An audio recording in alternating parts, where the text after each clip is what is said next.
Bonjour à toutes et à tous et bienvenue sur ma chaîne Amy Livre.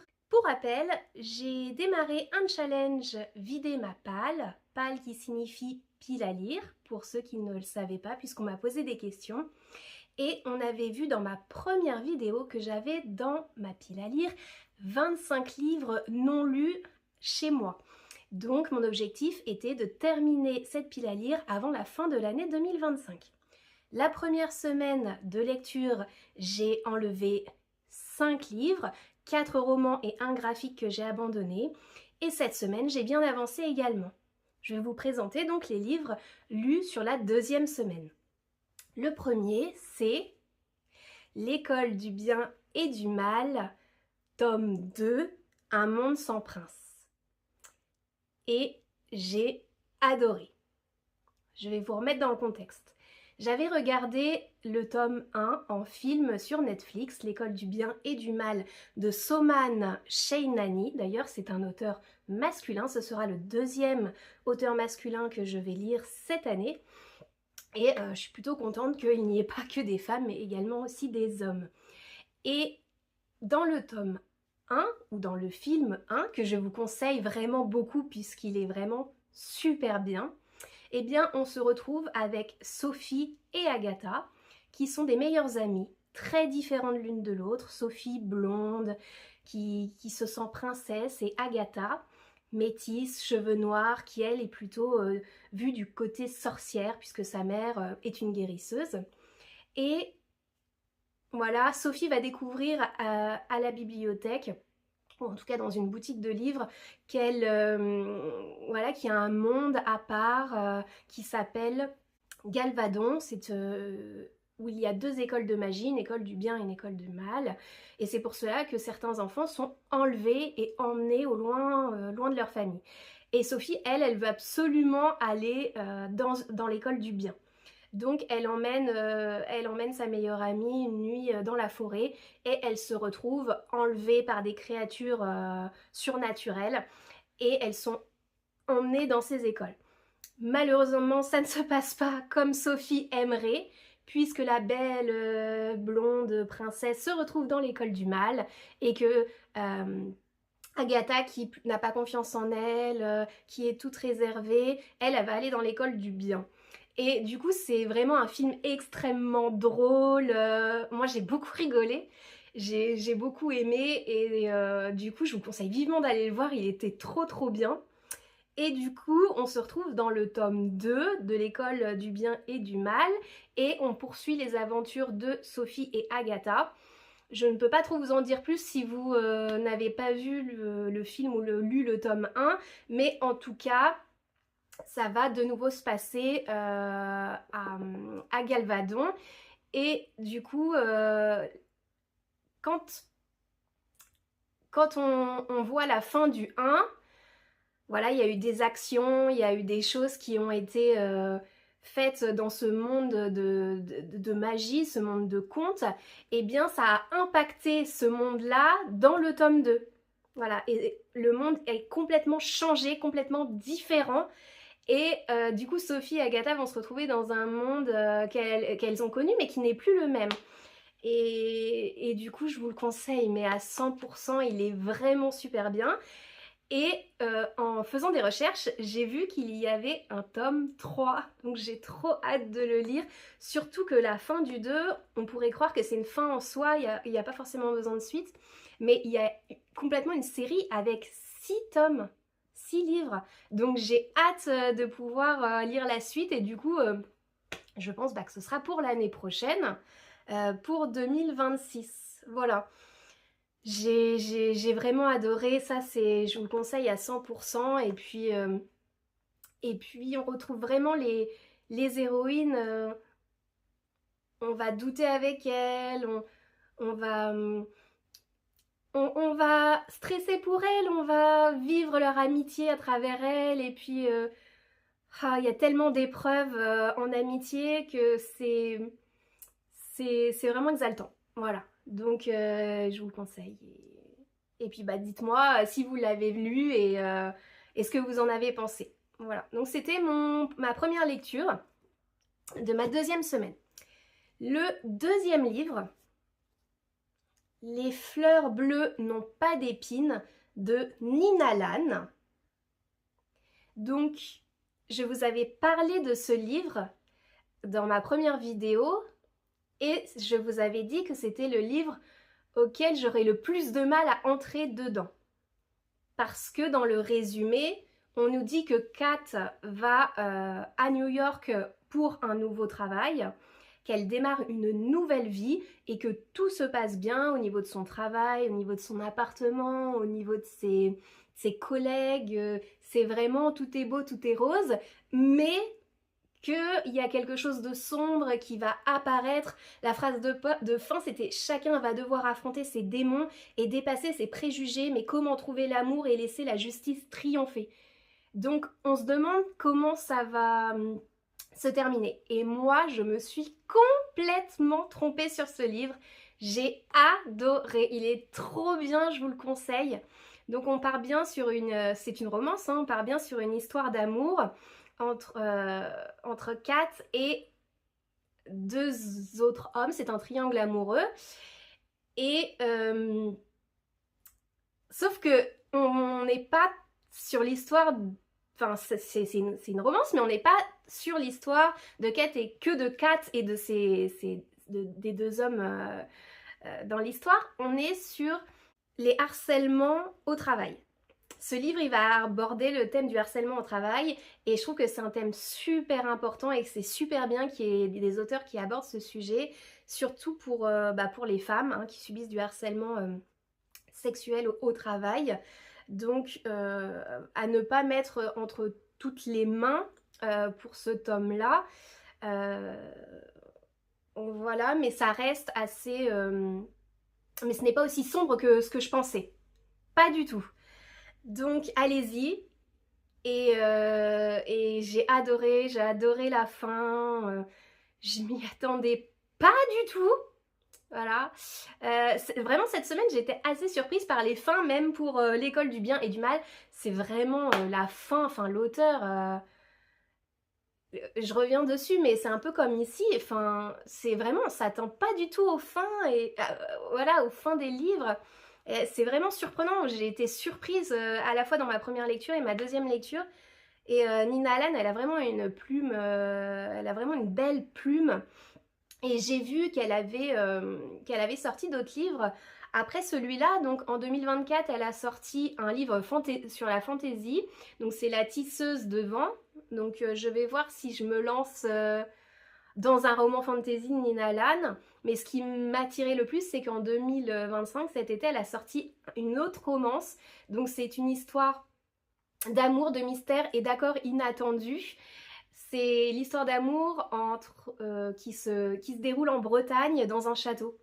Voilà. Donc j'ai vraiment hâte. Quand j'ai vu sa plume là dans ce livre-là, j'ai tellement adoré que je pense que l'année prochaine, je vais vous faire une autre lecture sur cette autrice. Parce que vraiment, c'est très très très bien.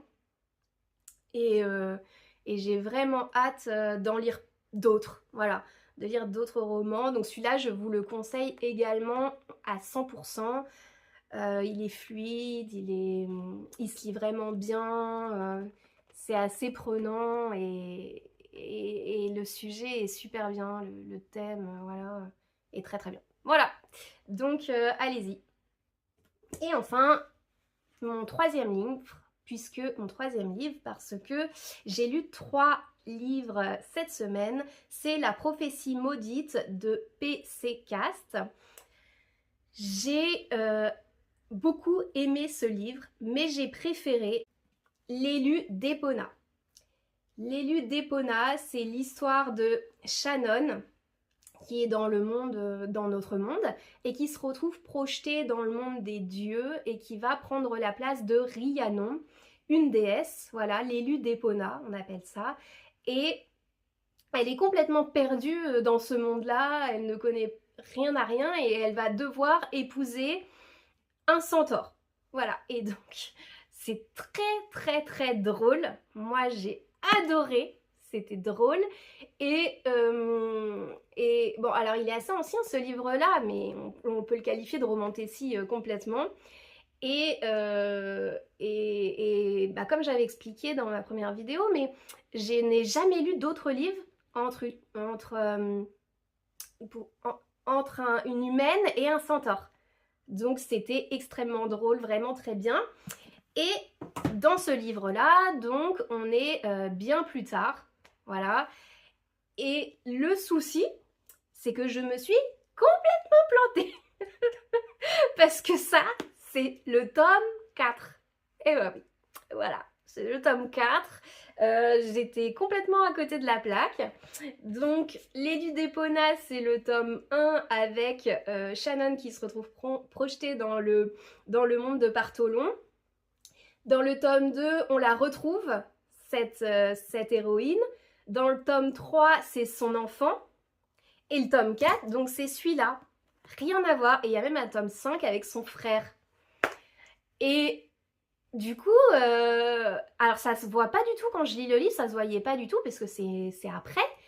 Et donc, quand je lis les résumés, ça me semble évident qu'il y a des trous. Mais là, quand j'ai lu la suite, ça fait référence au passé, à la période où Shannon, qui était devenue Rhiannon, du coup, elle vivait à Partholon. On fait des références, mais pas du tout... mais on ne devine pas que... Enfin, c'est beaucoup plus loin. Et donc là, on est toujours dans Partholon. Et on va suivre Elpham qui est née différente, qui est née avec une grande particularité et qui du coup aborde le thème de la différence, le fait d'être accepté comme les autres, le fait d'avoir peur du regard des autres, de se cacher.